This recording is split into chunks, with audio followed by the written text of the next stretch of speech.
Welcome back. It's Stacy and Melissa. here at the Digestible Podcast, where we give you the information you want in the perfect amount of time for your busy life. And we make sure the information is easily digestible. Get it? Yes. And who do we talk to today, Stacy? This is someone special, isn't she? Oh, yes, it is. So today we have Dr. Frances Baxley joining us, and she is a board certified family physician with a passion for helping patients of all ages manage complex medical conditions by blending holistic approaches with conventional strategies. She did her undergrad at Dartmouth. She got her medical degree from Harvard. She did her residency at University of San Francisco, where, of course, she was chief resident. She did 3 years with the Indian Health Service Department and worked in a Navajo hospital in the Four Corners area of New Mexico. Then she went on to receive certification in functional medicine from the Institute for Functional Medicine. And then she went on to do her fellowship with Dr. Andrew Weil at the Weil Center for Integrative Medicine at the University of Arizona. So she has her fellowship training in integrative medicine as well. What hasn't she done? So we hope you I love her story. I love her story about how she decided to dive into functional medicine and get certified because she has a personal story that impacted her life, and she realized that she could help others applying the same knowledge. So enjoy this episode with Dr. Baxley. Frances Baxley, thank you so much for being with us today. It's my pleasure. I'm happy to be here. So let's start with how you got here. You went to Harvard Medical School and then worked your way into family medicine and then ended up getting fellowships in integrative and functional medicine. How did that happen? I think I usually, when I explain to people my interest in functional medicine, I go back to when my oldest son was a baby. He had really severe food allergies and eczema. And I remember my final year of residency in family medicine training at San Francisco General Hospital. We had a lecture on eczema from a pediatric dermatology fellow, expert, subspecialist, who was like, and he had a British accent, eczema is a disease of the dry skin.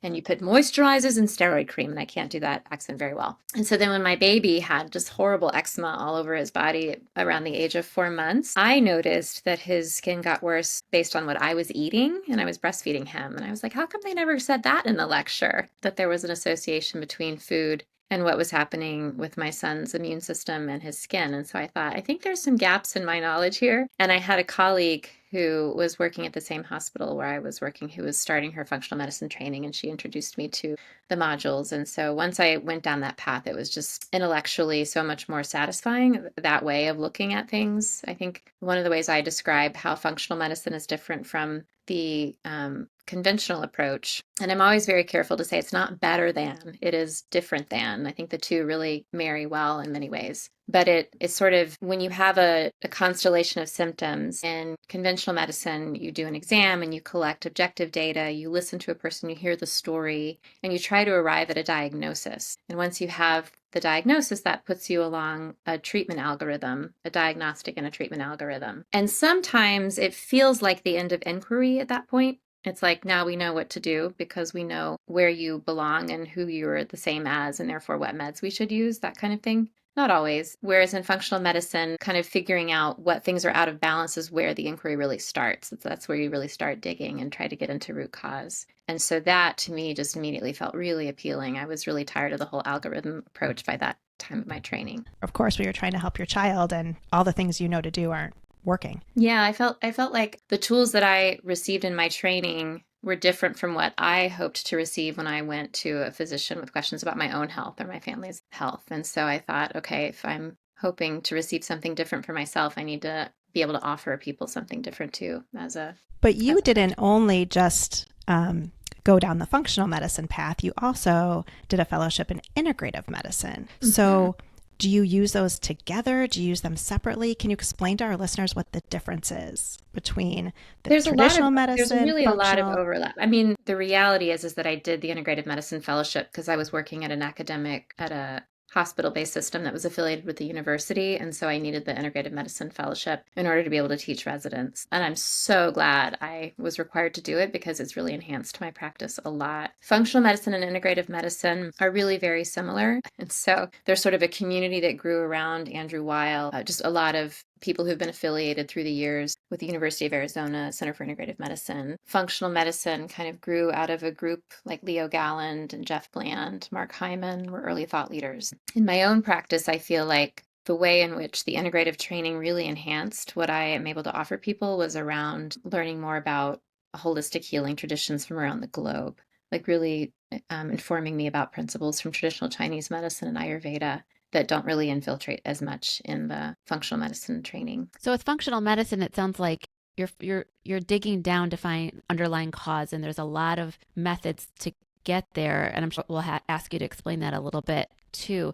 But then once you're able to sort of uncover what might be causing it, you have the integrative approach is using lots of different methods, not just westernized treatments, but lots of different methods to then perhaps treat those underlying causes. That you actually just said it better than I could have. I'm going to borrow that one. But that's exactly right. Like, so the way, what I say, like my little elevator speech, what I'm trying to explain to patients about this approach is that functional medicine has identified that there are these fundamental intrinsic pathways in the body that create life and health and balance that kind of keep us whole. And it's a contrivance because the human body is incredibly complex and beautiful. So anytime we attempt to sort of explain, how it works, we're going to fail or fall short. But it's an attempt to try to identify 7 of those systems and to ask the question based on how a person's feeling, what their previous exposures were, what their family history is, and maybe what their genetics may be, which of those pathways may be asking for more support. And then to try to drill down into, like I say, what threads can we pull to try to help the whole kind of tapestry come into focus. And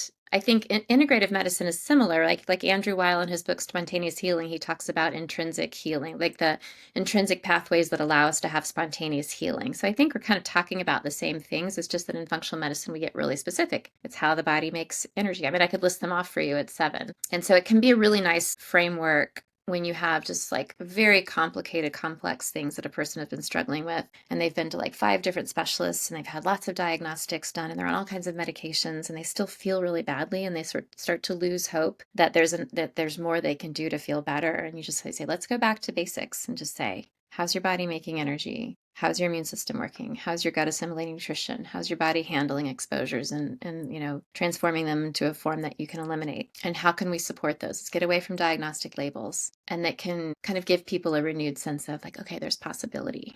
There's things I can try. And oftentimes those things are readily available just through food and sleep and how people manage stress. I think functional medicine has gotten a bad reputation in the allopathic medicine community. I mean, I have patients who've said,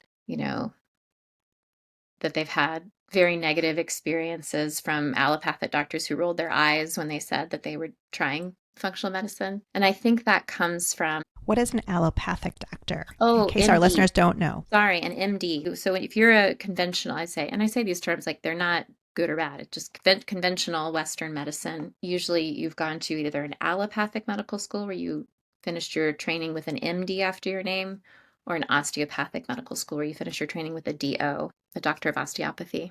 So that's Western.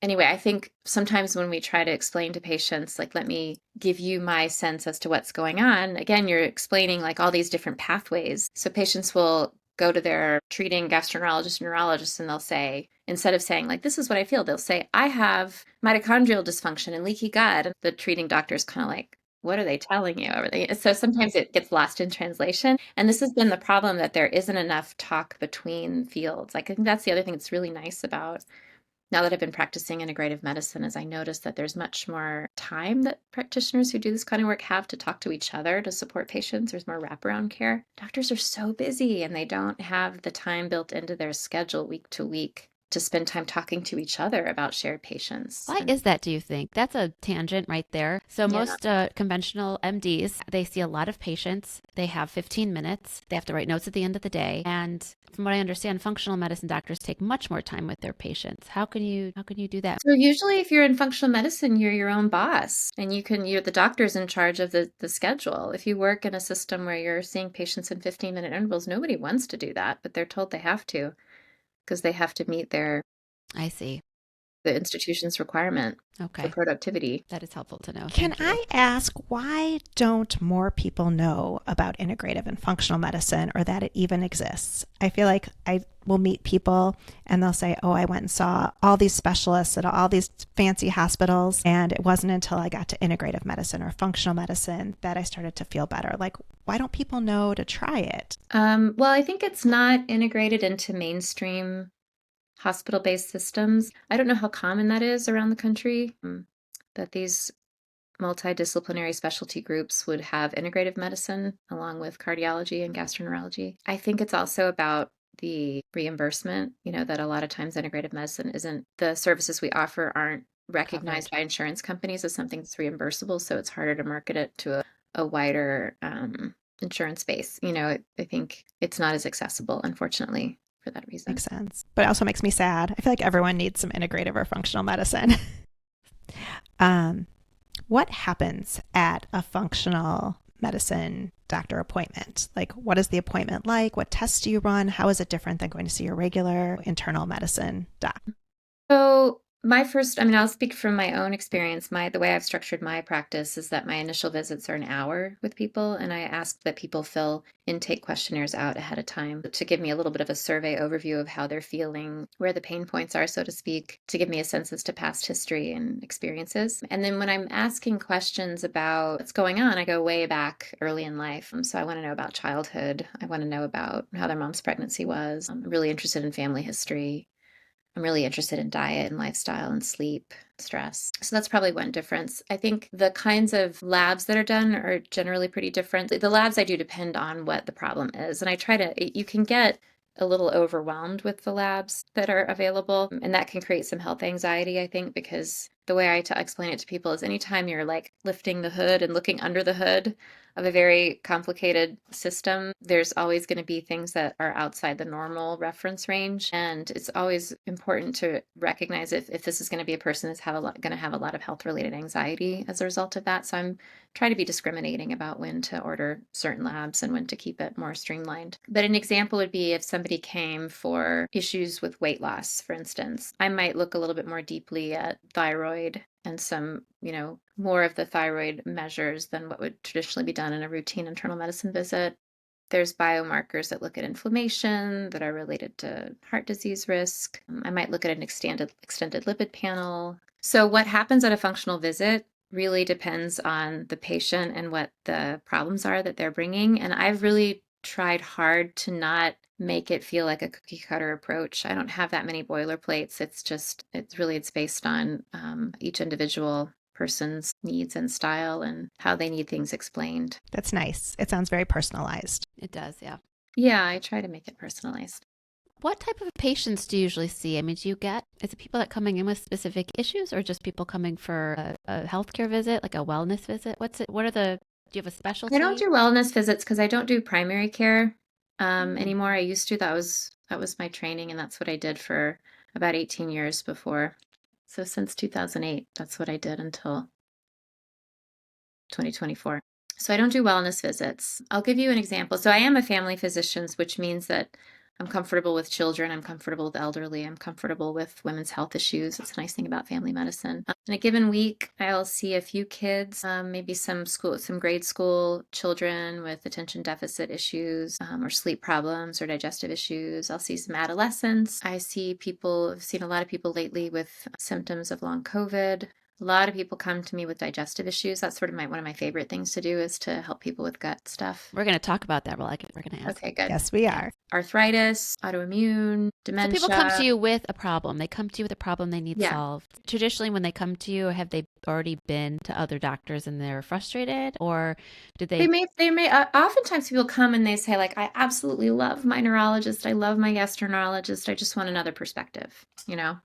So sometimes it's like they're frustrated. Sometimes they just want, another perspective on what they're doing. Yeah. So they usually come although I do get those visits too. It's like I'm, 60, people in my family had heart disease or got cancer. I want to make sure that I'm on a good trajectory. What do you think? Here's what I'm doing. Is this the right thing? Are there things I need to be checking? Those are really fun too. So I guess, Melissa, that is kind of like a wellness visit, but it's not like your standard Like, do you have smoke detectors? And I mean, I should be asking maybe everybody if they have smoke detectors, but I don't. Like it, it's not, Right. I'm not doing pap smears or prostate exams, like that Right. kind of wellness visit. Okay, got it. Yeah.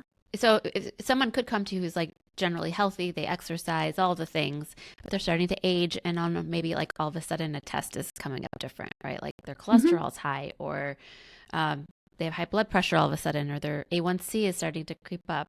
That happens from time to time. Yeah. All Okay, the time. Yeah. all the time. A lot.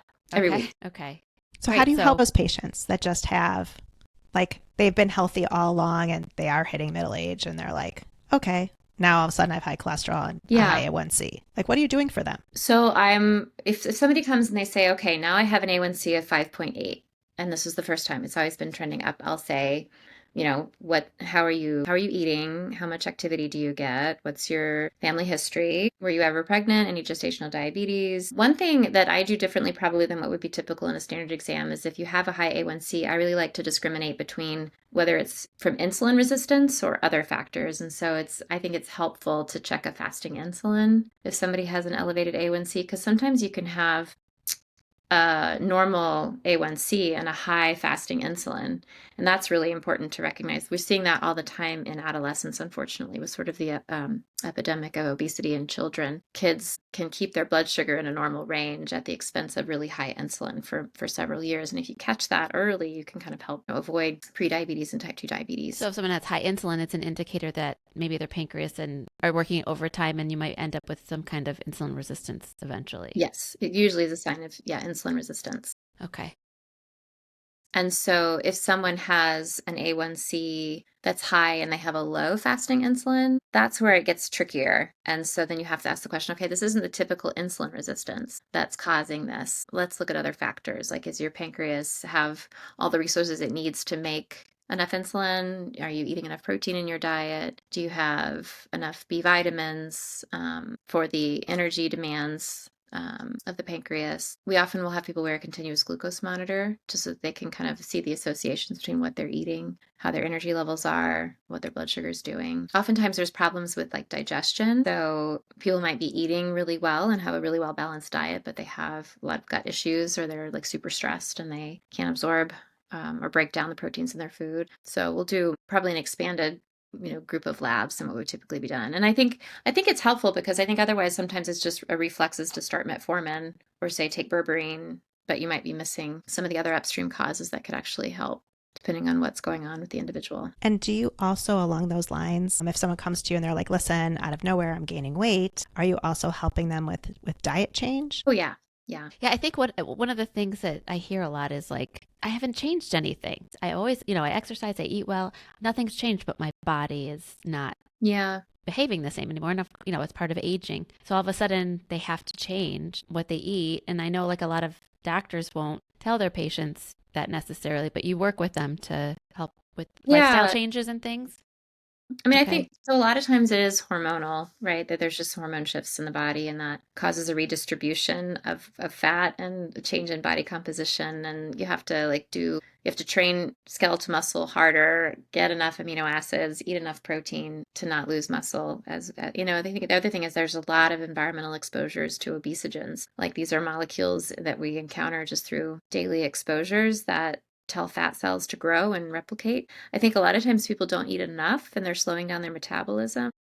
Mm, wow. And so if you slow down your metabolism, then when you do eat, your body's like, I'm holding on to this, Yes. essentially. And obesogens, what would be an example of an obesogen? So you're talking about like ingredients or toxins in the air or in products that we might find. The things so when people say use clean products, Mhm. drink filtered water, it's because there are things that can impact your Yeah, they kind metabolism. of flip like a cellular switch that sends a signal like store fat, and they're chemicals that we're exposed to the environment that aren't really well regulated. So the BPAs in the plastic bottles and the Phthalates. chemicals in our cleaners and our laundry detergent, our dishwashing detergent, and some of the chemicals that are in our skincare and personal products. Yeah, so the amounts that it takes to disrupt our own endocrine pathways, the amounts of these molecules that are in the environment is like on the order of parts per billion. Like, it's a teensy, teensy, teensy amount. Like hormones in the body that create a whole different phenotype when you're a teenage child, when you're baby boy becomes an adolescent boy, that's like testosterone, causing that changed phenotype. Those are really actually small absolute amounts of these really powerful molecules. And there's molecules in the environment that interact with receptors for those hormones kind of in the same way that we're exposed to at low level amounts, but chronically, it can kind of exert a powerful effect on the body. And the good news is that we have pathways for eliminating them once we are exposed to them. But I think some people are affected to different degrees than others. And so sometimes that's a factor when somebody's like just really stubborn weight that won't come off. We ask the question, are those exposures possibly contributing? And are there things that we can do to help you? And do you run tests to see You what some know, of those might be? that's tricky because that really can provoke anxiety. There are urine tests for environmental toxins, and they're always positive for very scary, nasty stuff. It's in all of us. It's in our kids. It's We all in have babies. glyphosate. We've all Oh got yeah. There's ambient exposure to everybody for all of this stuff. And so to see that, can be really anxiety producing. Some people find it helpful though, because then it can be motivating. Like, oh, this is why I need to eat fiber and eat cruciferous vegetables and make sure I have adequate protein. And this is why it's a reminder to hydrate, And so obviously we should all be doing all of it all the time. But sometimes when you have that objective measure, it's like a wake up call. And so it just depends. The tests aren't covered by insurance and they can be expensive. So I don't always do them. And the guy, even the integrative docs who teach on this stuff don't routinely order those tests either. Okay. So you are known for being phenomenal with gut health. Tell us why we should care so much about our gut, what's important to know about our gut, and how you help people with gut issues. Yes. So, there's the old adage I think that's Hippocrates is given credit for saying this, that all health and disease starts in the gut. It's also a major precept of Ayurvedic medicine that your digestive fire sort of sets the tone for your health. And it does tend to pan out. Like if you can help a person have healthy digestion, other things tend to fall into place. I like to explain to people that the interface between your body's immune system and the outside world, that the gut lining is that largest zone of interaction, kind of. There's more surface area inside the tube of the gut than there is on your skin or in your lungs. So wherever your immune system is sitting inside your body, looking outside to see if there's a threat, there's more information exchange happening at the gut lining than anywhere else. So, and we eat pounds of food a year. So the immune system is having to do a lot of work to interpret that and to assimilate the nutrition that comes in through the gut. So I think there's a lot more that's obviously not known about the complex interaction between the immune system, the nervous system around the gut microbiome, and how that informs the immune system. And I think that's why a lot of conventional doctors, Western trained doctors, don't see much utility in kind of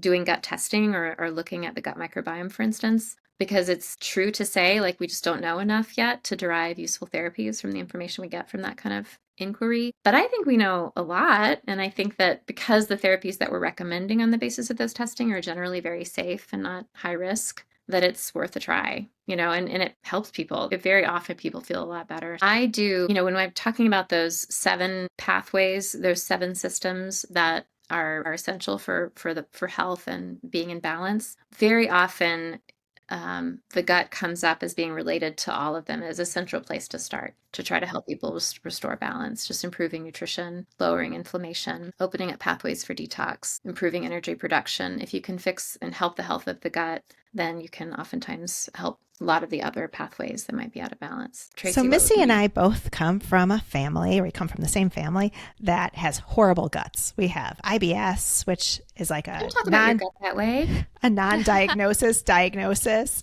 But you know what I mean? We have all the stuff.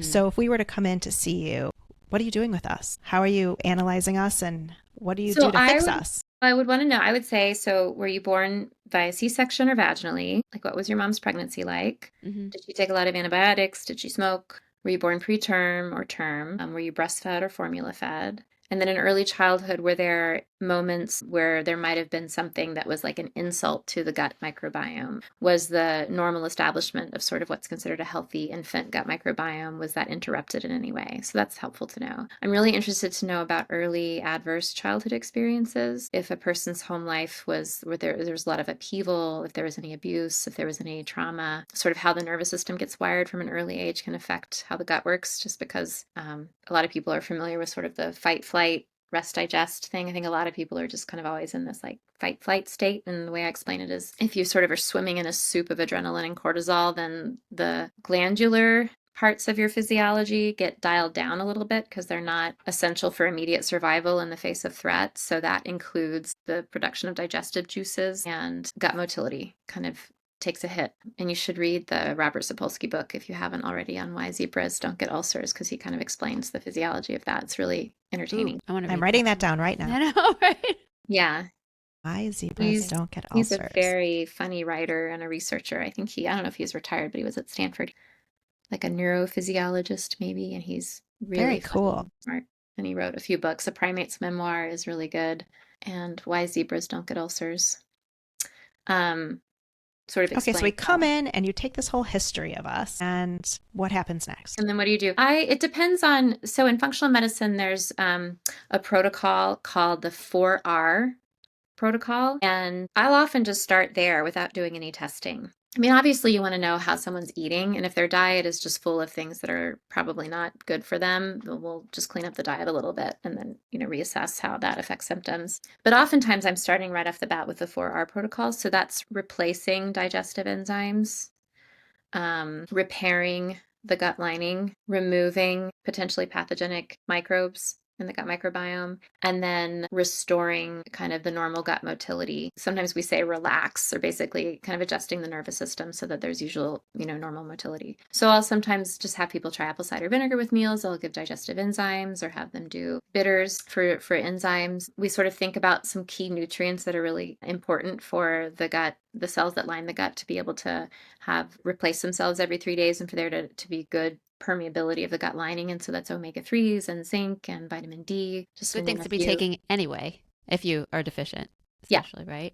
Okay. Yeah. And then sometimes we'll use just some simple herbal protocols that we know can help restore, like to help facilitate good commensal bacteria and discourage potential pathogens from overgrowing. And then I'm a huge fan of breath work for that 4th R, for kind of supporting vagal tone to help with motility. So that's one initial approach. What's breath work? What is breath work? So breath work is, let me give you my spiel on breath work.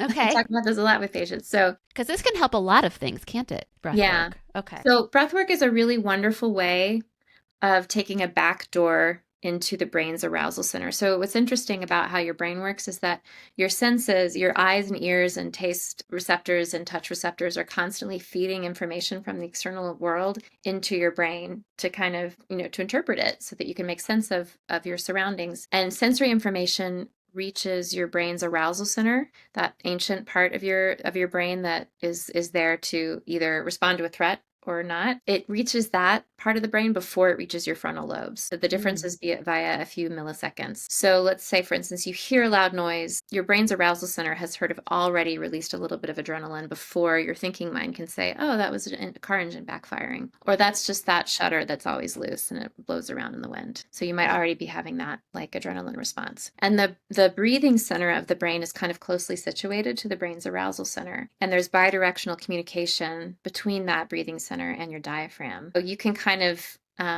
like your senses might be saying, like, I'm in, potentially stressful situation. You can move your diaphragm in such a way and send a message into the brain's arousal center that it's okay. It's okay. And so there's, should I keep going? Yeah. So what kind of breath work do you like to use? I do 4-7-8, but it really depends on the age of the of the person that I'm seeing. So if it's a child, I'll just talk about blowing pretend bubbles. Like, do you see my little bubble blower? Let's do that together. No, you're blowing too fast. You're not making as many bubbles as me. Watch. You have to blow slower. And they'll sometimes go along with it. I had a kid that was like, he was super smart, had really bad ADHD, and was having trouble with school. And so the mom and I were trying to convince him to like give this a try. And I was doing this and he was like, this isn't going to work for me. Don't try to get creative or clever with me, lady. But by the end of the visit, he was doing it. And it was like my biggest accomplishment in 2 months was getting that kid to blow bubbles with me.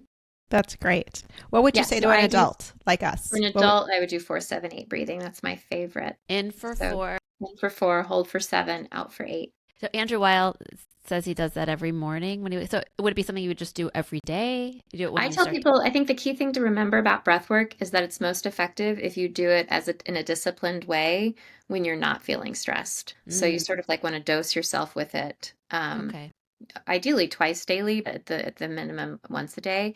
And then you can really call on it in moments of stress and feel the difference. And so what I tell people is that for myself, my own experience with it is it feels like if you've had a regular practice, then when you do it for a few breaths, it sort of feels like fresh mountain air blows through your mind. It's like somebody opened a window and there's like clarity. And when I do it with patients, what I find is that I always tell people, okay, I'm not going to make you watch me do, a full set, but just watch me do 2 cycles. And it's really hard to stop after 2 cycles because it just feels so good. It's like the body remembers on a primordial level, like, oh yeah, that's how I'm supposed to feel most of the time. Don't take me away from that state. So 4-7-8, 4 cycles twice a day for a month can be life-changing. I do that. I love it. I do it in the morning and I don't do it regularly. I think it's wonderful though. I mean, there've been times I'm telling you a lot, times in the car when I'm picking up kids or whatever, and just the thoughts of the day, what's happening next. I think it might be a transition thing. I've been at work, now I'm going to get the kids, and then we got to go home and they got to get their stuff, and I'll get a little tense. And I found that if I do certain breath exercises, it literally physically relaxes me, like all the way down to my fingertip. It's this wonderful thing. So when someone says, take a breath, and then usually it's like saying to someone, calm down, right? And everyone's like, stop it, I'm not going to do that. But if you actually do the breath, take a deep breath, it does really have a physical impact on it. It's amazing, I think. 4-7-8, okay, twice a day. And you're saying that this can help people's gut. Yeah, because it increases vagal tone. So it puts you in a parasympathetic state. So it really changes it shifts the energy in the nervous system sort of away from fight flight, and it lets those other aspects of your physiology that are kind of like dialed down a little bit when you're in a constant stress response come back online. So your gut gets juicier. So all of our listeners need to start practicing their breath work twice a day, once in the morning and once in the evening. I'm going to give it a try. Yes. Once in the morning, once in the For people who like to wear wearables, you can be fun. You can do a little experiment and see how your heart rate variability changes if you have a regular breathwork practice. Nice. Oh, that's cool. Because it should make it go up. Great. Heart rate variability should go up with breath work. Thank you so much for talking to us today. This has been great. I feel like there's so many more things we could be asking you, but we could ask her so many things. We could go on for hours. Yeah, sorry if I went on too many tangents. No, it was wonderful. First of all, we were doing that with you, so it was perfect because it's so fun. And maybe we'll do some other episodes with other topics. But we really wanted people to understand what is functional medicine, because so many people still don't know. Yeah. Well, it's been really fun talking with you. Thank you for inviting me. Always. Before we go, we always end our episodes with 2 questions.